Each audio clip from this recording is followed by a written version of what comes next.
Top news. ఓట్ల లెక్కింపునకు సంబంధించి ఏర్పాట్లన్నీ పూర్తయ్యాయని రాష్ట్ర ప్రధాన ఎన్నికల అధికారి ముఖేష్ కుమార్ మీనా తెలిపారు. జూన్ 4న రాత్రి 8 గంటల నుంచి 9 గంటల మధ్య అన్ని నియోజకవర్గాల తుది ఫలితాలు ప్రకటిస్తామని పేర్కొన్నారు. రాష్ట్రంలో 175 నియోజకవర్గాల్లో 111 నియోజకవర్గాల ఓట్ల లెక్కింపు మధ్యాహ్నం 2 గంటలకు పూర్తవుతుందని చెప్పారు. 61 నియోజకవర్గాల్లో సాయంత్రం 4 గంటలకు, మిగతా 3 నియోజకవర్గాల్లో సాయంత్రం 6 గంటలలోపు లెక్కింపు ప్రక్రియ పూర్తి చేస్తామని వెల్లడించారు. ఢిల్లీలోని నిర్వాచన సదస్సు నుంచి senior deputy election commissioner Nitish Vyas video conference ద్వారా రాష్ట్ర ఓట్ల లెక్కింపు ఏర్పాట్లను సమీక్షించారు.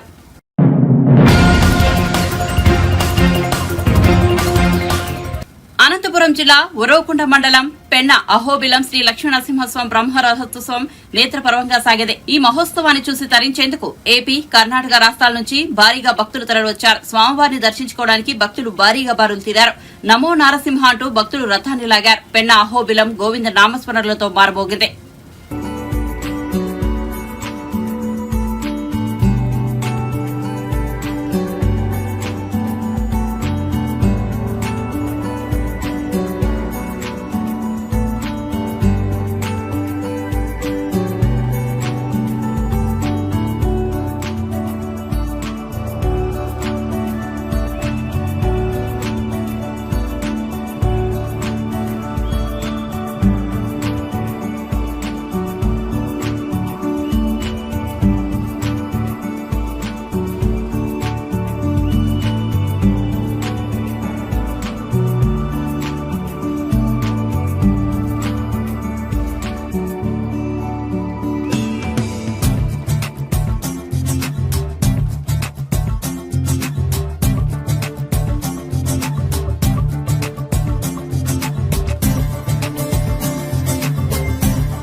ఆదిలాబాద్ జిల్లాలో రైతులకు అవసరమయ్యే పత్తి విత్తనాలు దొరక్క అనేక ఇబ్బందులు పడుతున్నారని, యుద్ద ప్రాతిపదికన విత్తనాలు సమకూర్చాలని ఆదిలాబాద్ ఎమ్మెల్యే పాయల్ శంకర్, బోధ్ ఎమ్మెల్యే అనిల్ జాదవ్ ప్రభుత్వాన్ని డిమాండ్ చేశారు.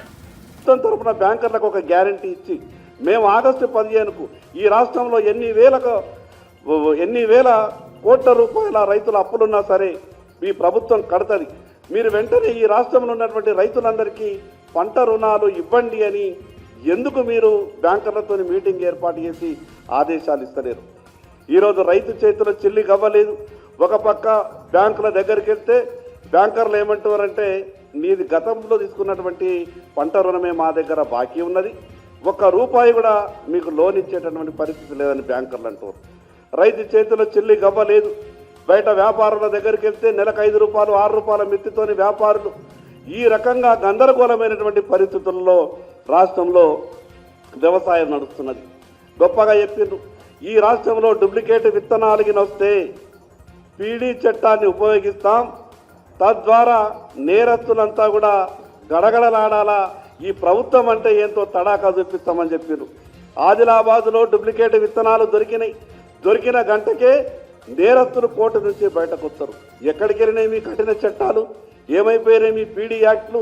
కేవలం మాటలకే పరిమితమైనటువంటి ఈ ప్రభుత్వం ఈ రకంగా పరిపాలన కొనసాగిస్తే రాష్ట్రంలో రైతులకు చాలా ఇబ్బందులు ఎదుర్కోవాల్సి వస్తుంది. మరి అదేవిధంగా ఈ కాంగ్రెస్ పార్టీ గొప్పగా చెప్తుంది, మాది రైతుల ప్రభుత్వం, మేము రైతులకు మేలు చేయడానికే మాకు రాష్ట్ర ప్రజలు మాకు అవకాశం ఇచ్చారని మాట్లాడతారు. ఇప్పటి వరకు ఫసల్ బీమా మీద ఈ రాష్ట్రంలో అమలు చేస్తామని ఒక పక్కకు చెప్పిండ్రు. అసలు ఎవరి ప్రీమియం ఎంత, ఎవరు కట్టాలా? కేంద్ర ప్రభుత్వ ప్రీమియం మినా ఈ రాష్ట్ర ప్రభుత్వం కట్టేటటువంటి ప్రీమియమే కాకుండా రైతులు కట్టే ప్రీమియం కూడా ఈ రాష్ట్ర ప్రభుత్వం భరించాలని మేము మాట్లాడినప్పుడు ఒక పక్క కడతాం అనే విధంగా మాట్లాడిండ్రు. కానీ ఇప్పటి వరకు దాని మీద స్పష్టమైనటువంటి ఆదేశాలు ప్రభుత్వం నుండి లేవు. రైతుకు కనీసం ప్రభుత్వం నుంచి ఒక సమాచారం లేదు. ఇప్పుడు అసలు ఏ కంపెనీ ఉత్పత్తి చేసిన సీడ్ మార్కెట్లో అందుబాటులో ఉన్నదో ఇప్పటి వరకు వ్యవసాయ శాఖ సమీక్ష చేసినట్టు మాకు అనిపిస్తలేదు. స్టేట్ లెవెల్ బ్యాంకర్స్ మీటింగ్ జరిగిపోయింది, 3 నెలలు అయిపోయింది జరిగిపోయి, కానీ జిల్లా లెవెల్ బ్యాంకర్స్ కమిటీకి ఎటువంటి డైరెక్షన్ వెళ్ళలేదు. పంట రుణాలు రైతులకు ఎక్కడా కూడా అందుతలేవు, కేవలం రెన్యువల్స్ మాత్రమే చేస్తున్నారు. వేల కోట్ల రూపాయలు ఇప్పటికే పంట రుణాలు రైతులందరికీ బ్యాంకర్లు ఇవ్వాలా. ఒక పక్క బ్యాంకర్లేమో రైతులు లోన్లు కట్టలేదు కాబట్టి మేము ఇవ్వలేని పరిస్థితులు ఉన్నామని బ్యాంకర్లు మాట్లాడతారు. ప్రభుత్వ ప్రకటన ఎన్నికల తర్వాత ఒక తీరు, 4 నెలల తర్వాత ఇంకో తీరు. రేపు ఏ రకంగా మాట్లాడతారో ప్రభుత్వ ప్రకటన కూడా అర్థం కానటువంటి పరిస్థితి ఉన్నది. నకిలీ విత్తనాలని అరికట్టడంలో ప్రభుత్వం పూర్తిగా వైఫల్యం చెందింది. ఒక నేరస్తుడు నకిలీ విత్తనాలతో దొరికి మళ్ళీ 4 గంటల తర్వాత బయటకు వచ్చి నాకేం చేయగలుగుతుంది ఈ చట్టం, ఎప్పుడో 1960లో ఉన్నటువంటి ఆ చట్టాన్ని ఇప్పుడు అమలు చేస్తామంటే అది ఎక్కడా కూడా డూప్లికేట్ విత్తనాలని కంట్రోల్ చేసేటటువంటి పరిస్థితి లేదు. ఈరోజు భారతీయ జనతా పార్టీ అదేవిధంగా మిగతా రాజకీయ పక్షాల తరఫున కూడా రాష్ట్ర ప్రధాన కార్యదర్శి గారికి ఉన్నటువంటి పరిస్థితి అంతా కూడా వివరించడం జరిగింది. ఇప్పటికైనా ఈ ప్రభుత్వం మేల్కొనాలా? కేవలం రాజకీయాల మీదనే సోనియా గాంధీ గారి మీద చూపిస్తున్నటువంటి ప్రేమ, ప్రియాంక గాంధీ గారి మీద చూపిస్తున్నటువంటి ప్రేమ ఈ రాష్ట్ర ముఖ్యమంత్రి గారు రైతుల మీద చూపియారని అనుమానం వస్తూ ఉన్నది. మీరంతా ఢిల్లీ పోయి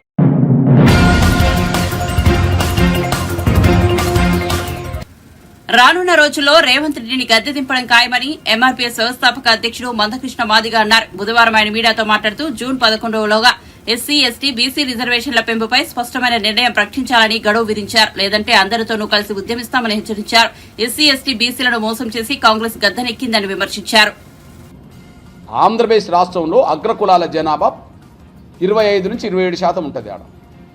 అక్కడ 10% వర్తిస్తుందేమో, కానీ తెలంగాణ రాష్ట్రంలో అగ్రకులాల జనాభా 7%, 10% ఎట్లా వర్తిస్తుంది? ఆ 7% అనేది ఈడబ్ల్యూఎస్ రిజర్వేషన్లు, అంటే ఆర్థికంగా పేదలు అగ్రకులాల్లో. మరి అగ్రకులాల జనాభా మొత్తం జనాభా 7% అవుతే అందులో పేదరికం సంఖ్య ఒక 25% ఉన్నా వాళ్ళకి అందాల్సింది 2% మించదు. అగ్రకులాల పేదలకు ఈడబ్ల్యూఎస్ రిజర్వేషన్లు తెలంగాణ రాష్ట్రంలో 2% మించద్దు.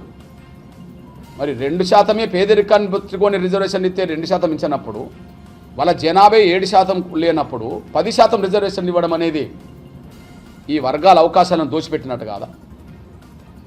ఎస్సీ, ఎస్టీ, బీసీ ప్రయోజనాలను దెబ్బతీసినట్టు కాదా? కాబట్టి రేవంత్ రెడ్డి గారు సర్కార్ ఎస్సీ, ఎస్టీ, బీసీలను నమ్మించడానికి ఎన్నికల ముందు డిక్లరేషన్ చేయించిండ్రు, మా వర్గాలతో చేయించిండ్రు, మా వర్గాలు నమ్మించిండ్రు, ఓట్లు వేయించుకున్నారు, అధికారం అగ్రకులాలకు వచ్చిండ్రు, అనగారిన వర్గాల అవకాశాలన్నీ అగ్రకులాలకు దోచిపెట్టడానికి ప్రయత్నం చేస్తుండ్రు. అందులో భాగమే ఇప్పటి వరకు 1 గంట సమయంలో ప్రభుత్వ అధికారులతో చర్చించి నిర్ణయం తీసుకోవాల్సిన జీవో తీయాల్సిన ఎస్ఎస్టీ తీయలేదు. 50% తమిళనాడు ప్రభుత్వం అమలు చేసినప్పుడు దాని ఆధారంగా ఇక్కడ కూడా 50% మినిమం ముందు అమలు చేయవచ్చు, బీసీలది దాన్ని అమలు చేస్తలేరు. దీనికి కుంటి సాకులు కులగణన నిర్వహించిన తర్వాతనే చేస్తామని చెప్పి మరి 6 నెలల్లో ఎవరు ఆపినరు? 6 నెలలలోపు డిక్లరేషన్ ప్రారంభంగా 6 నెలలలోపు రిజర్వేషన్లు ఇవ్వాలి కదా, ఎవరు ఆపినరు? ఎవరు ఆపలేదు. అంటే ఉద్దేశం లేదు. ఈ వర్గాల అభివృద్ధికి కట్టుబడి ఉండాలి, ఈ వర్గాల ప్రయోజనాలకు పెద్దపీట వేయాలనే ఉద్దేశం లేదు. ఎంత లేదంటే ముస్లిం డిక్లరేషన్ చేయడానికి ఖుర్షీద్ అహ్మద్ వచ్చిండు, కానీ ముస్లింలందరూ 80% పైగా కాంగ్రెస్ ఓట్లేసిండు కానీ అసెంబ్లీ ఎప్పుడు, సరే ఇప్పుడు కూడా వేసిండ్రేమో. మరి ముస్లింను తీసుకొచ్చి డిక్లరేషన్ చేసిన మీరు రేవంత్ రెడ్డి గవర్నమెంట్లో అసలు ముస్లిం మంత్రి ఎందుకు లేడు? రేవంత్ రెడ్డి క్యాబినెట్లో ముస్లిం మంత్రి ఎందుకు లేడు? ఇప్పుడు చెప్పండి, ఎస్సీఎస్టీలు నమ్మించడానికి ఎస్సీఎస్టీ లీడర్ని తీసుకొస్తారు, బీసీలు నమ్మించడానికి బయట రాష్ట్రం నుంచి బీసీ లీడర్ని ఎంఆర్పీఎస్ తీసుకుంటుందని ఎస్సీ ఎస్టీ బీసీ మేధావులందరూ ఈ విషయంలో మరో ఉద్యమానికి మన విద్యార్థులను, నిరుద్యోగులను, ప్రజల్ని సిద్ధం చేయడానికి మేధావులందరూ ముందుకు రావాలని చెప్పి నేను విజ్ఞప్తి చేస్తున్నాను. ధన్యవాదాలు.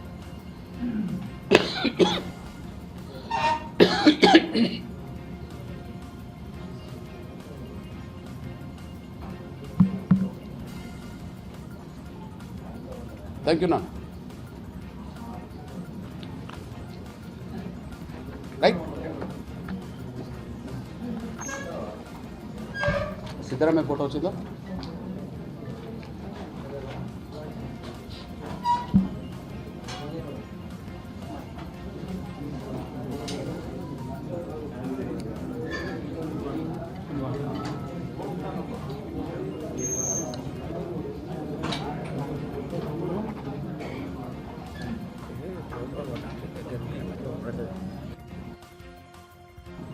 %80 దాటారు జనాభా పరంగా. ఈ 80% దాటిన ఈ వర్గాలను నమ్మించి ఓట్లు వేయించుకున్నది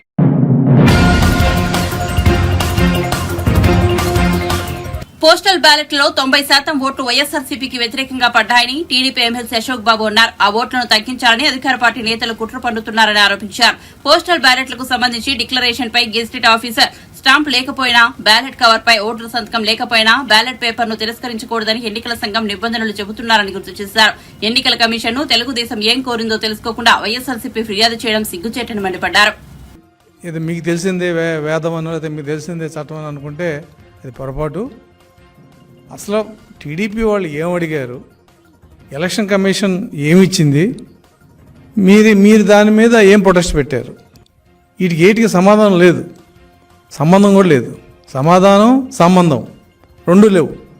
ఏదో కాగితం ఇచ్చారు, ఒక 10 మంది నాయకులు వెళ్ళారు, అది పెద్ద ఇష్యూలాగా ఎలక్షన్ కమిషన్లో ఒక విజ్ఞాపన పత్రం ఇచ్చి బయట ప్రెస్కి వచ్చి టీడీపీను ఎలక్షన్ కమిషను కలిసిపోయింది అంటున్నారు. ఆ సజ్జల రామకృష్ణారెడ్డి ఇంకెక్కువ మాట్లాడుతున్నాడు. వైరస్ అండి, టీడీపీ వైరస్ ఎలక్షన్ కమిషన్ సోకిందంట. మేము వైరస్ అయితే నువ్వు క్యాన్సరు ఈ రాష్ట్రానికి. కాబట్టి మాట్లాడేటప్పుడు భాష కూడా అవసరం. అధికారం ఉందనో లేదా మైకులోనో మీ సొంతం కాబట్టి మీ ఇష్టం మాట్లాడితే అది కరెక్ట్ కాదు. ఎలక్షన్ కమిషన్ని టీడీపీ ఏమడిగింది? మేము 10/5/2024 ఒక రిప్రజెంటేషన్ ఇచ్చాం. ఏమని? అయ్యా పలానా రూల్లో బ్యాలెట్ పేపర్ మీద ఆర్ఓ గారి ఫాస్ట్ మెయిల్ కానీ సిగ్నేచర్ కానీ లేకపోతే రిజెక్ట్ చేసే ప్రొవిజన్ లేదు.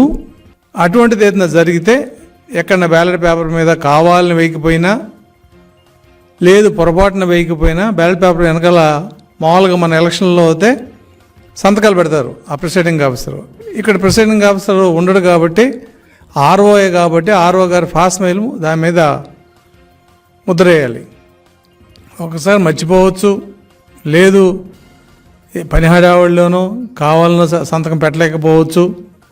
ఏ సందర్భంలో అయినా సరే, కారణం ఏదైనా సరే, అటువంటి ఫాస్ట్ మెయిల్ కానీ ముద్ర కానీ లేనప్పుడు ఆ పోస్టల్ బ్యాలెట్ని రిజెక్ట్ చేయొద్దని చెప్పి మేము ఎలక్షన్ కమిషన్ అడిగాం. అది కూడా ఏంటి, అది రూల్లో ఉంది. ఎలక్షన్ కమిషన్ ఇచ్చిన 19/7/2023 సర్క్యులర్లో అది రూల్లో ఉంది. మీరు కౌంటింగ్ అప్పుడు ఇది ఇబ్బంది అవుతుంది, కొంతమంది ఆర్ఓలు తెలియక ఫాస్ట్ మెయిల్ లేదు కాబట్టి బ్యాలెట్ డూప్లికేట్ అనో అది బ్యాలెట్ ఇన్వాలిడ్ అనేది పక్కన పెట్టేస్తారు. ఎందుకంటే పోస్టల్ బ్యాలెట్కి ఈవీఎంలు పెట్టిన అధికారులు ఉన్నారు ఇవాళ. అంతటి మేధావులు ఇవాళ ఎలక్షన్ డ్యూటీలో పనిచేస్తున్నారు. కాబట్టి ఏది చెప్పినా స్పష్టంగా ఎలక్షన్ కమిషన్ చెప్పితేనే కింద కౌంటింగ్లో అది అమలవుతుంది తప్ప నోటి మాటకి చెప్తే కుదరదు. ఈ రూల్ని మీరు స్పెసిఫిక్గా రూల్ ఇలా ఉంది కాబట్టి పోస్టల్ బ్యాలెట్ వెనకాల ఆర్ఓ గారి సంతకం ముద్ర లేకపోతే దాన్ని రిజెక్ట్ చేయొద్దు అని సర్క్యులర్ ఇవ్వండి అని అడిగాం. రెండో అంశం, పోస్టల్ బ్యాలెట్ ఇచ్చినప్పుడు ఒక డిక్లరేషన్ ఉంది 13A, అంటే ఎంప్లాయీ డీటెయిల్స్, ఎక్కడ ఓటు ఉంది ఎన్ని కలిపి ఆయన సిగ్నేచర్ పెడితే ఆ సిగ్నేచర్ని అటెస్ట్ చేస్తూ ఒక గజిస్టెడ్ ఆఫీసర్తో అటెస్టేషన్ చేయించారు. ఈ గజిస్టెడ్ ఆఫీసర్ ఎవరు? అక్కడే ఫిల్ స్టేషన్ సెంటర్లోనే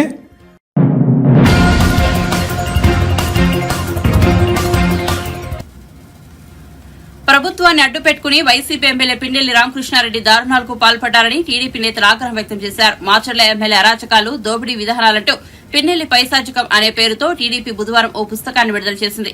ఈ కార్యక్రమంలో దేవినేని ఉమామహేశ్వరరావు, బుద్దా వెంకన్న, అశోక్ బాబు తదితరులు పాల్గొన్నారు. ఈ సందర్భంగా వారు మాట్లాడుతూ ప్రభుత్వం అండ చూసుకుని పిన్నెల్లి పైశాచికత్వం తారస్థాయికి చేరిందని ఆరోపించారు. దోపిడీలతో పాటు విగ్రహాలు కూడా దొంగతనాలు చేసే వృత్తిగల పిన్నెల్లి రామకృష్ణారెడ్డి, ఆయన్ని అధికంగా వైఎస్ రాజశేఖర రెడ్డి, తర్వాత అతని తనయుడు జగన్మోహన్ రెడ్డి ఇద్దరు కూడా అతిగా ప్రేమిస్తారు. ఎందుకంటే ఇతనుకున్నటువంటి ఏముందా అంటే ఈయన దగ్గర దోపిడీలు, దొంగతనాలు, హత్యలు ఉన్నాయి. కాబట్టి ఆ తండ్రి కొడుకులు ఇతన్ని పెంచి పోషించి మాచర్లలో 2004 నుంచి 2019 వరకు అతనికి ఎదురు లేకుండా అతనికి కావాల్సినటువంటి డబ్బు ఎలా సంపాదించుకోవాలి, దోపిడీ ఎలా చేసినా సరే మాచర్లో ఒక సపరేట్ చట్టం, దానికి పిన్నెల్లి రామకృష్ణారెడ్డిని మీడియా ముఖంగా ఒక ఛాలెంజ్ చేస్తున్నా. నువ్వు దేవుడి గుళ్ళో విగ్రహాలు దోచుకోలేదని, దేవుడి మీద ప్రమాణం కాదు, ఎందుకంటే దేవుడి విగ్రహాలే నువ్వు దోచుకుంటే దేవుడి మీద ప్రమాణం చేయడం నీకు పెద్ద ఈజీ. 2004 నుంచి 2024 వరకు నువ్వు మాచర్ల ఏదో నీ అడ్డా అంటున్నావు. కాబట్టి మాచర్ల సెంటర్లో నీ భార్య పిల్లల్ని తీసుకొచ్చి నేను విగ్రహాలు దోచుకోలేదు అని వాళ్ళ మీద ప్రమాణం చేయగలవా? అలాంటి వాడిని ఎన్నుకొని వైఎస్ రాజశేఖర రెడ్డి దగ్గర నుంచి వైఎస్ జగన్మోహన్ రెడ్డి వరకు అతనికి ఎమ్మెల్యే పదవులు కట్టబెట్టడమే కాకుండా రాష్ట్రంలో ఒక నియోజకవర్గం, మాచర్ల అనే ఒక నియోజకవర్గం, అది ఎంతో పేరు ప్రఖ్యాతులు గాంచినటువంటి మాచర్ల నియోజకవర్గం, అది పల్నాటి బ్రహ్మనాయుడు వాళ్ళందరూ నివాసం ఉన్నటువంటి కారంచేడుకు సంబంధించినటువంటి నియోజకవర్గం. అలాంటి నియోజకవర్గంలో దొంగతనాలే వృత్తిగా చేసుకున్నటువంటి ఇతన్ని పెట్టడం అనేది వాళ్ళు మరి రాజశేఖర రెడ్డికి, జగన్మోహన్ రెడ్డికే చెల్లింది. అలాగే మాచర్లలో ఈయనకు ఒక తమ్ముడు ఉన్నాడు, సొంత తమ్ముడు. ఈయనతో పాటు ఆయన ఒక దొంగ, ఈయన పెద్ద దొంగ, ఆయన చిన్న దొంగ. ఇద్దరే కలిపి మాచర్ల నియోజకవర్గంలో మారణ హోమం సృష్టించారు. ఉదాహరణకి మా మీద దాడి అందరూ చూశారు. ఇవన్నీ మేము మాటికి చెప్పడం కరెక్ట్ కాదు. మొన్న ఎన్నికల్లో కూడా అసలు రాష్ట్రంలో ఫ్యాక్షనిజం, చంద్రబాబు నాయుడు గారు ముఖ్యమంత్రి అయిన తర్వాత 96 దగ్గర నుంచి అసలు ఫ్యాక్షనిజం నామరూపాలు లేకుండా చేసిన ముఖ్యమంత్రి చంద్రబాబు నాయుడు గారు. లేకపోతే అంతకుముందు ఫ్యాక్షనిజం రాష్ట్రంలో ఎన్నికలైన తర్వాత దాదాపు చాలా పోలింగ్ బూతుల్లో రీపోలింగ్ జరిగేది మా చిన్నప్పుడు.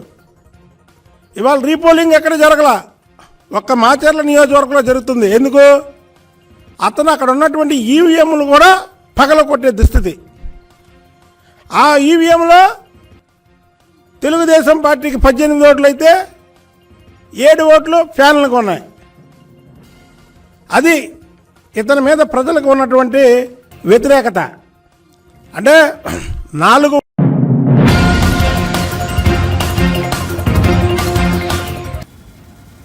జగన్ ను చూసుకునే పిన్నెల్లి ఆగడాలు హద్దుమీరాయని మాజీ మంత్రి దేవినేని ఉమామహేశ్వరరావు అన్నారు. టీడీపీ పాలనలో పల్నాడు ప్రశాంతంగా ఉండేదని, వైసీపీ వచ్చాక వల్లకాడుగా మార్చిందని ధ్వజమెత్తారు. పిన్నెల్లి 2 లక్షల ఆదాయం నుండి 2,000 కోట్ల స్థాయికి ఎదిగారని ఆరోపించారు. పిన్నెల్లి ఎలా ఎదిగాడో జగన్ నేర సామ్రాజ్యానికి సంబంధించిన ఓ కేస్ స్టడీ అని ఎద్దేవా చేశారు. స్థానిక సంస్థల ఎన్నికల్లో ప్రతిపక్షం లేకుండా చేసేందుకు పిన్నెల్లి నామినేషన్లు వేయకుండా చేశారన్నారు. జగన్మోహన్ రెడ్డి చెప్పాడంటే ఇక ఏ స్థాయిలో ఈ అరాచకం, ఇటువంటి కేస్ స్టడీస్ అన్ని కూడా బయటకు వస్తాయి త్వరలోనే. అట్లాగే మాచర్లో ఎన్నికల ప్రచారానికి వెళ్ళినప్పుడు జగన్మోహన్ రెడ్డి చెప్పిన మాటలో పిన్నెల్లి రామకృష్ణారెడ్డిని పట్టుకొని నా స్నేహితుడు, మంచివాడు, సౌమ్యుడు, మీరు గెలిపించండి ఇంకా బాగా పైకి తీసుకెళ్తానన్నాడు. అందుకనే ఈవీఎంలు ధ్వంసం చేసేదాకా వచ్చాడు. నిన్న కూడా సజ్జల రామకృష్ణారెడ్డి బుద్ధి లేకుండా, బాధ్యత లేకుండా ఈవీఎంలు ధ్వంసం చేసిన వాడిని చర్యలు తీసుకోండి, కేసు పెట్టండి అనకుండా ఎందుకు వీడియో బయటకు వచ్చింది, ఎట్టా బయటకు కొట్టించిందని మాట్లాడుతున్నాడంటే దీన్ని బట్టి అర్థమవుతోంది ఏ విధంగా ఇటువంటి అరాచక శక్తుల్ని ప్రోత్సహించారో. ఇతను చేసిన ఏదైతే ఇప్పుడు బుక్లో ఉన్న 79 కేసుల్లో అరాచకాలు, అత్యాచారాల్లో దగ్గర 51 సంఘటనలు ఎస్సీ, ఎస్టీ, బీసీ, మైనార్టీ వర్గాల మీద జరిగినాయి. 8 హత్యలు. ఇవాళ పోలింగ్ ప్రారంభం కాగానే స్వగ్రామంలోనే ఎలక్షన్ ఏజెంట్గా ఉన్న చేరెడ్డి మంజులు నుదుటి మీద గొడ్డలతో కొట్టారంటే ఆ తల్లి ఆ గొడ్డలు దెబ్బతిన్నా కూడా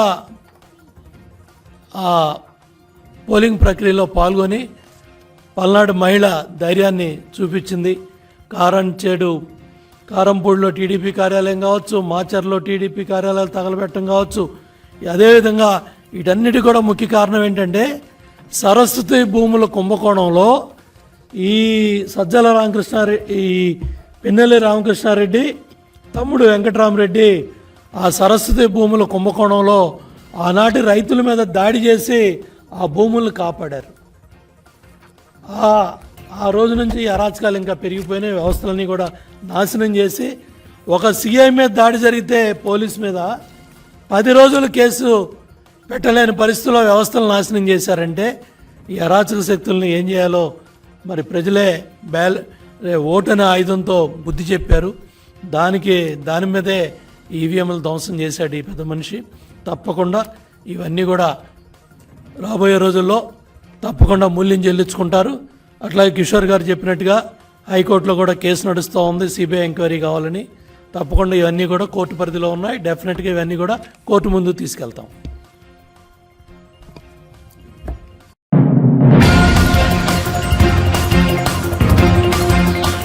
వరంగల్ కోటలో మీడియా సమావేశం నిర్వహించిన మాజీ ఎంపీ బోయినపల్లి వినోద్ కుమార్. ఈ సందర్భంగా వినోద్ కుమార్ మాట్లాడుతూ రాష్ట్ర చిహ్నంలో మార్పులు చేయాలంటే కేంద్ర ప్రభుత్వం అనుమతి తప్పకుండా తీసుకోవాలని, రాష్ట్ర చిహ్నంలో మార్పులు చేస్తే నేనే స్వయంగా హైకోర్టులో కేసు వేస్తానని అన్నారు. సరే, కమిటీ వేసిండా, సబ్ కమిటీ వేసిండా, అది పత్రికలో చూస్తాం.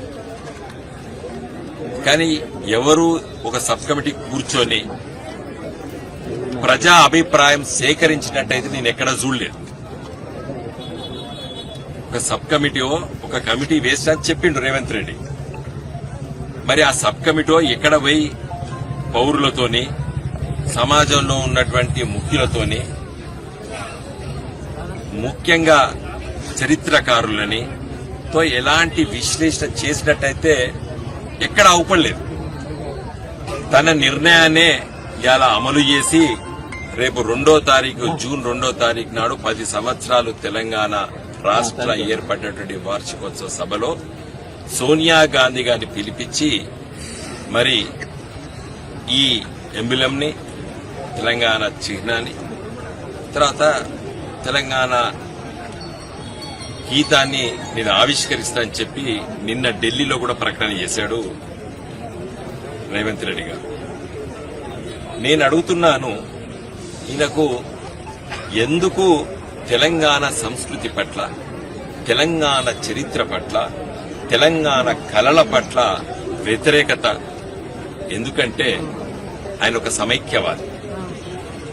తెలంగాణ రాష్ట్ర ఏర్పాటును తుపాకీ పట్టుకొని పురవీధుల్లో తిరిగి కరీంనగర్లో చంద్రబాబు నాయుడు వెంట ఉండి భయభ్రాంతులు చేసిండు తెలంగాణ ఉద్యమకారులు.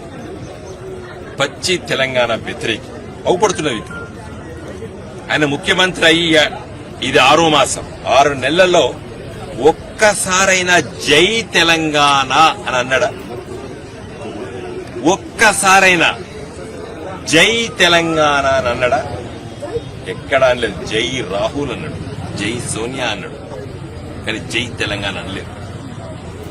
మేము మా కళాతోరణాన్ని చాలా సాయంకాలం పూట మరి అందరి విజిటర్స్ లాగా మేము వచ్చి చూస్తున్నాం. ఇది మా అందరి విజిటర్స్ లాగా మేము వచ్చి చూసుకుంటున్నాం. చిన్నప్పటి నుంచి చూసుకుంటున్నాం దీన్ని. ఇంత గొప్ప వైభవాన్ని ఇవాళ తెలంగాణ రాష్ట్రం ఏర్పడ్డ తర్వాత ఒక వైభవంగా ఈ చిహ్నాన్ని ప్రపంచవ్యాప్తంగా మరి ప్రచారం అయ్యిందంటే తెలంగాణ రాష్ట్ర ఏర్పాటు పట్ల. మన 3 సింహాలు మనకు అవుపడితే ఇంకో సింహం వెనుకకుంటది. 4 సింహాలు కూడా నేను మార్చుతానని దుష్ట శక్తులు రావచ్చు ఈ దేశంలో.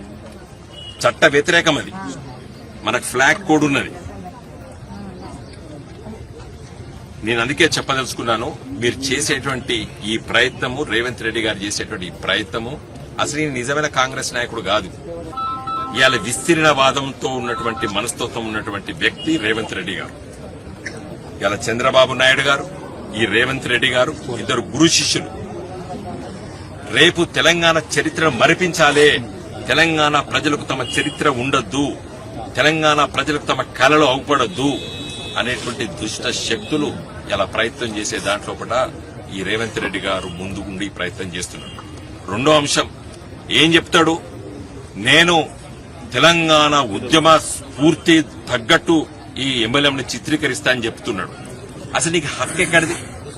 తెలంగాణ ఉద్యమ చరిత్ర గురించి, తెలంగాణ ఉద్యమ స్ఫూర్తి గురించి మాట్లాడే నైతిక హక్కు ఉన్నదా మీకు రేవంత్ రెడ్డి గారు? తెలంగాణను వ్యతిరేకించినవా?